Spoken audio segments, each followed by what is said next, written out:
Hey friends, and welcome to my Jane Austen July vlog number 2.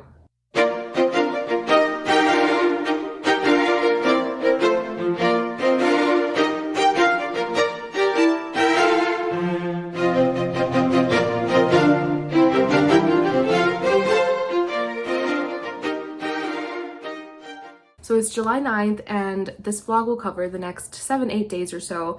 And I'm just as excited as the first week. I can't wait to get into these books. And like I mentioned in the last vlog, I didn't get a chance to start Emma last week, so I'm actually starting this right now. As soon as I finish filming this clip, I'm starting this book, and I'm really excited.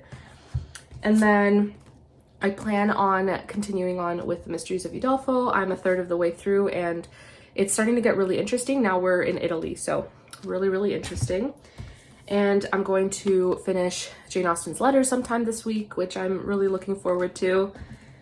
And I plan on starting one of the stories in here. So we have a few options. We have Sanditon, the Watsons, Lady Susan. I might do Lady Susan later in the month just because there's going to be a read along for that one. I think in the last 2 weeks of July. So I'll probably start with Sanditon or the Watsons, and then I might dip my toes in some more of the Juvenilia, although I'm not sure how interested I am just because I didn't enjoy the Juvenilia that was with the beautiful Cassandra as much as I was hoping to, but we'll see. So this is also an option. And then today I actually plan on finishing my read of the little tidbits about meal times and like kitchens and anything to do with food in the Regency era. There are just little like every few recipes you'll have, you know, a spread like this. So I'm planning on finishing those today, and I've already looked through the recipes, so there's that. And later this week I'll bake something from here as well, which I'm really excited for. I have a few other books that I'm hoping to read this week. I'm just not sure which. So we have Lizzie and Jane, and this is by Catherine Ray.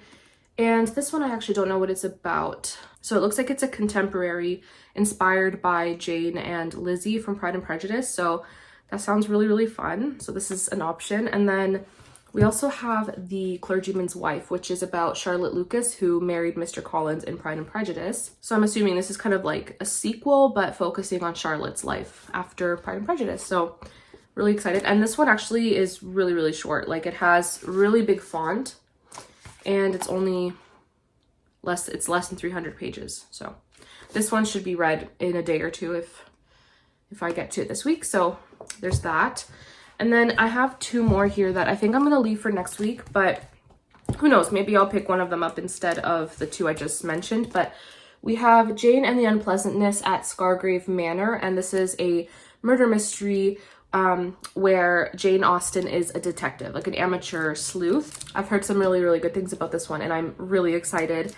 And then we also have Jane Austen's England, and this one is a nonfiction about the Georgian era, the Regency era.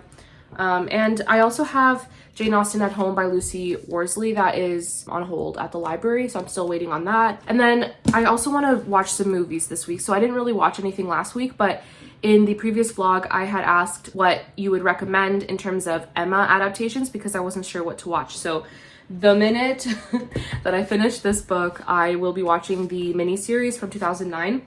I have that on hold at the library. It should come in the next couple days. So really excited. A lot of you guys seem to love that one. So that's the one I'll be watching. And if I really love the story, then I'll probably watch a couple other adaptations. But the miniseries from 2009 is the priority. I also have some fun bookmarks. So I had 5 of these, and they were from 5 of Jane Austen's novels, and I don't know where the other 3 went, but I have this Persuasion bookmark.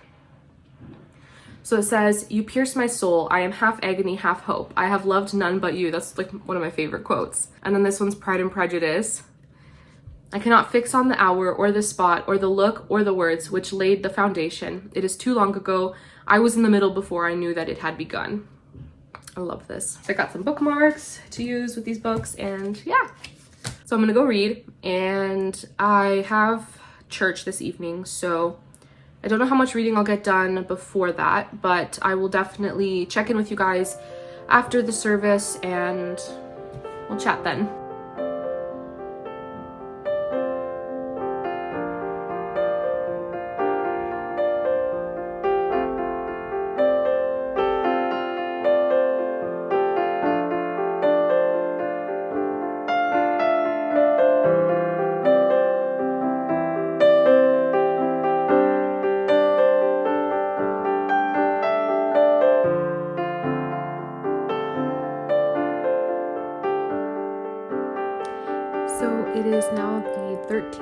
of July, which it's absolutely insane how fast this month is flying.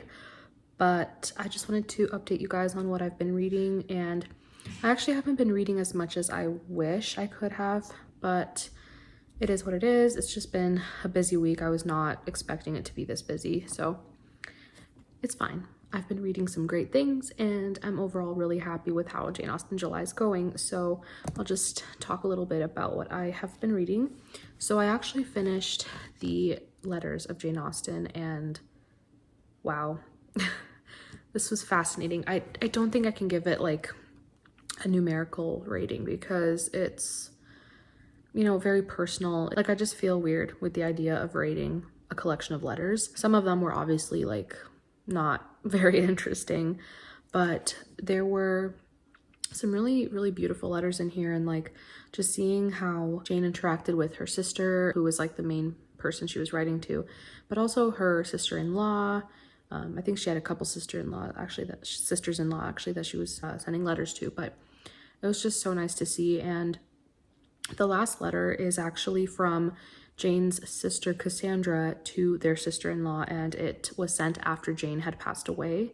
So Jane Austen, I forget exactly what she died of, but she had passed away in her early 40s, and just seeing Cassandra's grief in the letter that she sent her sister-in-law was so heartbreaking. It made me tear up.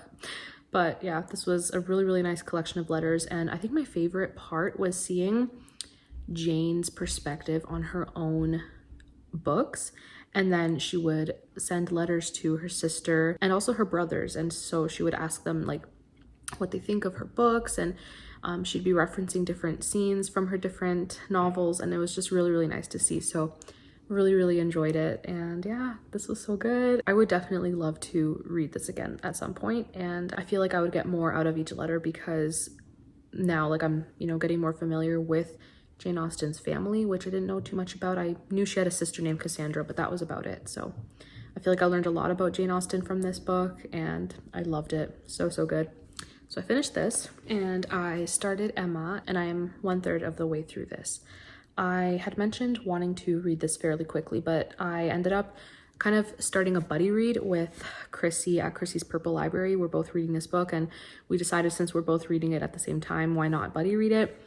And I'm so happy we are. We've already had some really fun little discussions about the book, and yeah, I think I'm just gonna slow it down just to savor it more. So I'll probably finish this in the next vlog. I don't think I'll finish it this week, but loving it so far. Like, I honestly think this could end up being my favorite Jane Austen book, so we'll see if it surpasses Pride and Prejudice. But I'm loving it so far. And it's so funny to me because I can't stand the main character, Emma. I can't stand her, but I love following her and like her antics, and I'm really loving Mr. Knightley. He's the one person that can stand up to Emma and, you know, tell her off, and it's so good. It's so entertaining. But yeah, Emma's just this conniving matchmaker who can't stay out of people's business and feels that she knows what's best in terms of people's happiness and relationships, and that she has the right, apparently, to involve herself in people's decisions on who they're going to court and eventually marry, and it's just ridiculous. So really having fun with it, and can't wait to keep reading. I also started Sanditon from this collection, and I'm really enjoying it so far. I'm a couple chapters in. It's a really short story, and I'm definitely going to finish this in the next couple days, and I actually need to return this to the library very soon because someone has it on hold, so I can't keep it as long as I was hoping to, but that's completely fine. I will finish Sanditon and then hopefully read both Lady Susan and the Watsons because I'd really like to get to those. I've also been reading The Clergyman's Wife, and this is a sort of companion novel slash sequel to Pride and Prejudice, but focusing on Charlotte Lucas, who married Mr. Collins in Pride and Prejudice, and she was Lizzie's lifelong friend and ended up marrying Lizzie's cousin, Mr. Collins, who I can't stand. And when Charlotte made the decision to marry him, I really felt for her in Pride and Prejudice because she just didn't seem to be the type of woman with big dreams for her future. And I'm not sure if that's just how she is as a person, like she doesn't really care, or if she just didn't feel that she could make a love match. And so she decided to just settle. And it's just really heartbreaking to see her in this book struggling, and her mental health has definitely taken a toll. She's also a new mother in this book, and it's so sad to see her struggle. And I definitely feel postpartum depression may be a factor in her mental health struggles in this book. It's not outright said, but you could definitely see that could be an issue. And oh, Mr. Collins, I just can't stand the guy. Like, he is just so focused on making sure that Lady Catherine de Bourgh is happy with everything he does and says. And so, he follows her every command, her every wish. He neglects his own wife and child for the sake of making this ridiculous woman happy. And he's also a weirdo.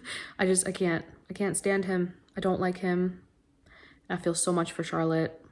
And yeah, I'm really, really enjoying this. I'm only a few chapters in, but there's already like so much emotion, and it's beautifully written. It's very simple. It is short, but it's also just the way it's written. It's very, very to the point and very, very deep. It's really, really good. I have been making progress with the Mysteries of Udolpho, and I am buddy reading this with Amy, and I'm really, really starting to enjoy it a lot more than I did at the beginning.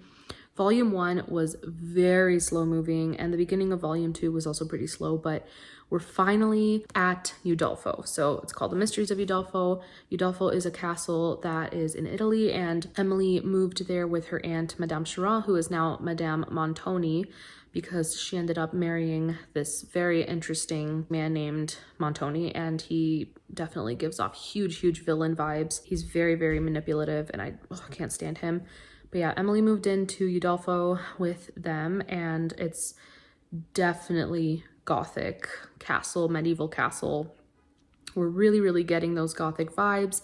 A lot of really creepy things are happening, and it's so fun. I'm really, really loving it. So I also went to the library yesterday to pick up 2 DVDs that I had on hold. So first one is this beauty, my favorite Austen adaptation thus far. Not that I've seen very many, but I love this so much. So good. So I'm gonna be watching that this week. And I also got I think it's Romola Garai. I don't know if that's how you pronounce the actress's name. But in my last vlog, I had asked your opinion on which Emma adaptation to watch, and so a lot of you guys said this one, so picked it up and I'm really excited. All right, so I'm gonna get back to reading. I'm gonna read a little bit of The Mysteries of Udolpho, and then probably The Clergyman's Wife, and get back to you guys either tonight or tomorrow. We'll see. It's been crazy, and the days are unpredictable. So I'll read as much as I can and update you guys when I get a chance to.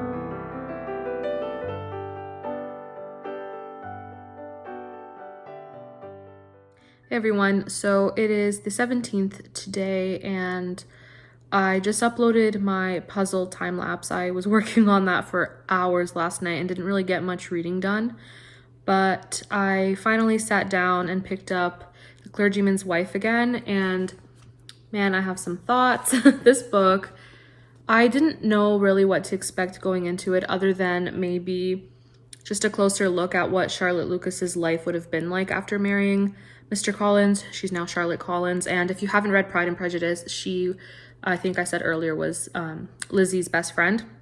And so she's married to Mr. Collins in this book and living at the, I think, vicarage or wherever his house is. And we get a lot more of Lady Catherine de Bourgh from Pride and Prejudice, which is both fun and exasperating, because she's exasperating. She's insufferable. And in this book, she is just involved in every decision that goes on, every decision that Mr. Collins and Charlotte make. And she basically just has the biggest mouth and does not stay out of people's business and tells people how to live their lives. And she basically blames people who are going through hardships, that it's because they're not working hard enough. So the different people that live in the village, if they are going through something or struggling or like lacking companionship, rather than, you know, try to help them and feel compassion towards them, she blames them and basically says that the people are just lazy and they need to work harder. And that's her motto. People who are not in higher, like in upper class society, are meant to work really hard. She's a very classist woman and I can't stand her guts. I do not like her. But what we're really getting out of this story is Charlotte's emotions, and like you feel her pain and you feel her regret marrying Mr. Collins. Her motives for marrying him are a little odd. So in this book, it was kind of explained as she saw how Lizzie, because originally Mr. Collins wanted to marry Lizzie, you know, did not accept his proposal. And so to Charlotte, who didn't grow up really being admired by a lot of like boys and men and everything like that, she just feels like she can't really land a good match or like a love match. And so to her, settling is just the best thing to do. And so she basically tries to prove to herself and to Lizzie that she can get a guy, and that ends up being Mr. Collins, and she definitely regrets it. She's also a new mother in this book, and seeing her interactions with her little girl is just the cutest thing. But she is really, really struggling. And there is a farmer in this village named Mr. Travis, who I'm pretty sure is developing feelings for Charlotte and Charlotte for him. And that's normally something I don't like in books, is when you have a married person and they start developing feelings for someone else. I personally really do not like that. I'm just hoping that it doesn't go in a certain direction, because I don't like unfaithfulness, but we shall see. Besides that, I am really, really enjoying this. I think the writing is beautiful, and it's definitely doing Charlotte Lucas, doing her justice, basically. The author did a really good job portraying her. I'm about halfway through, and I actually hope to finish this today. I think I'll be able to, but we'll see. And I've also made progress on Emma. I am now, let's see, about 2/3 of the way. So I finished volume 2 last night. I think this will be my favorite Jane Austen. I think it will. I still love Pride and Prejudice, and that was the first Jane Austen I ever read, and definitely has a very, very special place in my heart. But in terms of my enjoyment and feeling a deep connection to the story, I feel like this one's going to be my favorite. And it's ironic because Emma so far is one of my least favorite heroines, just because of her personality. But I'm starting to see a little bit of character growth and development. I definitely want to see a kind of character arc where she learns and she grows, but at the same time, like, there's no perfect person. And so I hope that she doesn't lose, you know, her humor and just her vivacity and everything. But we shall see. I have one more volume of the book to read, and I'm really, really enjoying it. Mr. Knightley is the best. I love him so much. There isn't really any signs of romance between Emma and Mr. Knightley yet, but we shall see what happens in volume 3. I've also been reading through the Mysteries of Udolpho, and I'm on volume 3 now. And it's such an odd reading experience because I enjoy the descriptions, and now the book is set in Italy. So the first part was set in France, and now we're in Italy, which I really love. There were descriptions of Venice and like the canals and the gondolas and everything, and I really, really enjoyed that. But now we're actually at the castle Udolpho, which is in the title. And Emily has moved to Italy with her aunt, who married a man named Montoni, and he's not a great guy. He's not a great person. And her aunt isn't doing so well. She's suffering with her health, and her husband, like I said, he's a terrible human, and he's trying to get all her money. And Emily is a very kind-hearted person, and she's taking care of her aunt. And in this castle, she's experiencing some very odd occurrences. Emily's just very scared. And then we have some very mysterious portraits. There was a torture room that Emily found, like very, very fun gothic vibes. And I'm really enjoying that. But Emily as a character is just very odd. She's very weird because she has moments where she just keeps giving into hysteria, basically. And the number of times The author has said Emily wept, or, you know, she's weeping, she's weeping. Man, I could have tabbed up that book with so many tabs the number of times Emily cried, and it gets really, really irritating after a while. She is starting to grow as a character, I guess, in some ways, and so I'm there for that. And again, I'm there for the Gothic elements. I think this book is incredible considering it is an earlier, you know, Gothic romance. It was written so long ago and laid the foundation for so many other Gothic books that were written, and inspired Jane Austen to write Northanger Abbey. And I'd love to reread Northanger Abbey now that I'm reading The Mysteries of Udolpho. I think it'll be fun to reread it. But those are my thoughts so far. I don't know what else I'll be reading for Jane Austen July this week. I do plan on finishing Emma, finishing The Clergyman's Wife, and maybe starting one of the nonfictions. So I have Jane Austen's England that I have out from the library, and I had put Jane Austen at Home by Lucy Worsley on hold at the library, and it was supposed to come in last week. It still hasn't. My library doesn't do like overdue fines anymore, so a lot of people don't return the books in time, which is fine, but someone still has the book out, and I would really love to read it soon, but that's okay. I guess I'll start Jane Austen's England maybe. So we'll see what happens. We'll see what I end up reading. I have been watching the Pride and Prejudice miniseries again.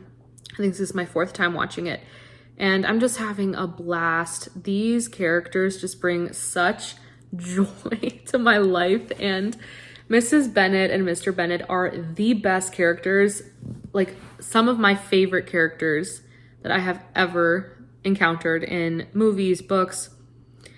I just love them so much. They're so fun, especially Mr. Bennet. He is the best, has the best comebacks to everything his wife says, and I just love him. And once I finish Emma, I plan on watching the Romola Garai. I think that's how you say her name. Correct me if I'm wrong. But I plan on watching the miniseries, which I have out from the library. So I've got some great plans. Tomorrow I will be baking a cake and set up a little tea party to have with my mom and sisters, and I will take you guys along. And yeah, I guess I will update you guys when I am done The Clergyman's Wife. So I just finished The Clergyman's Wife, and I don't know what to think about the end. I'm still like, I'm torn between a 3 and a 4-star rating.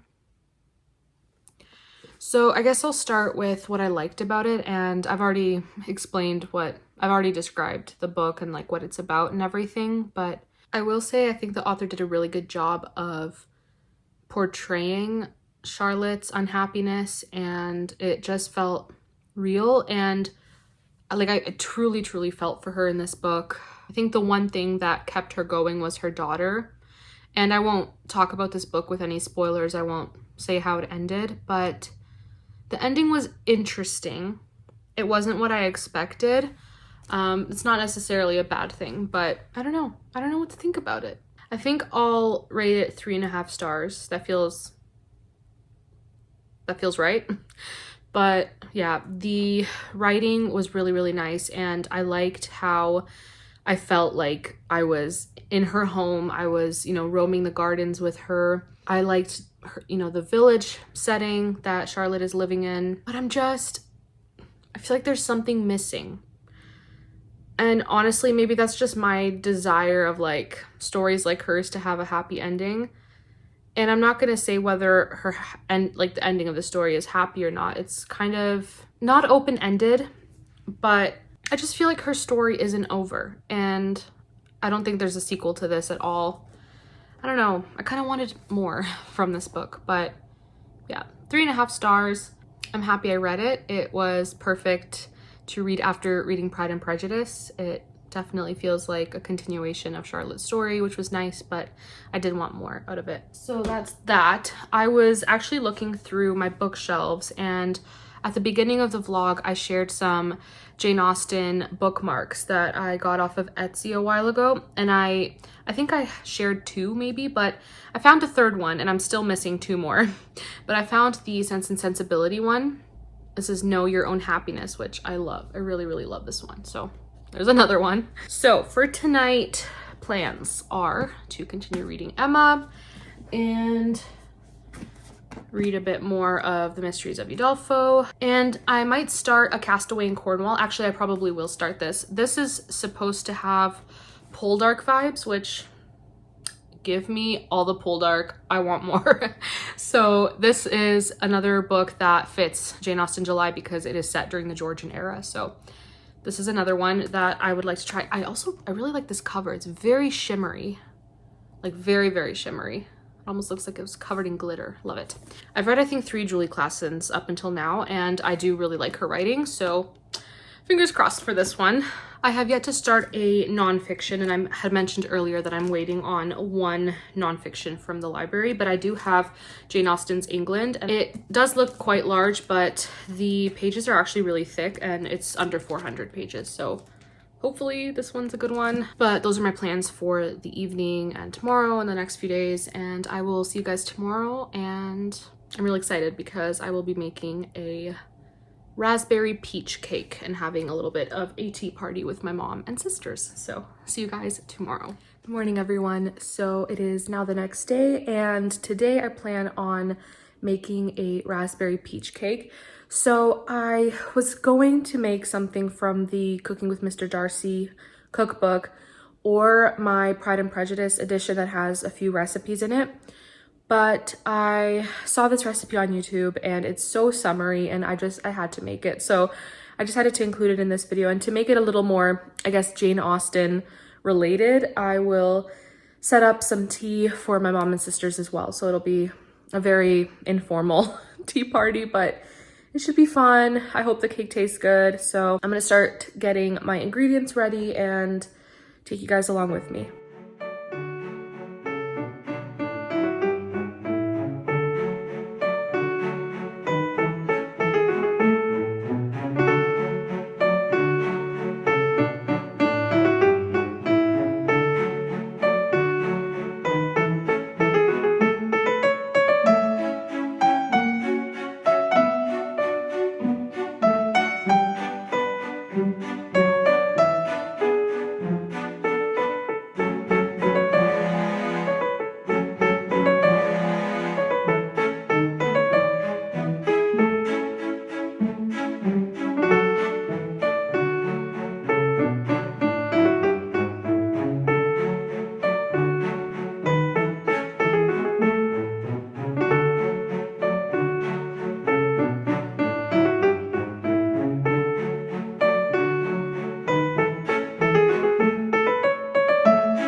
Hey everyone, so it's the next day and I just wanted to give a quick reading update. So I started A Castaway in Cornwall and I'm only a couple chapters in, so don't really have too many thoughts, but I am enjoying it so far. And I've been continuing with the Mysteries of Udolpho and have similar thoughts.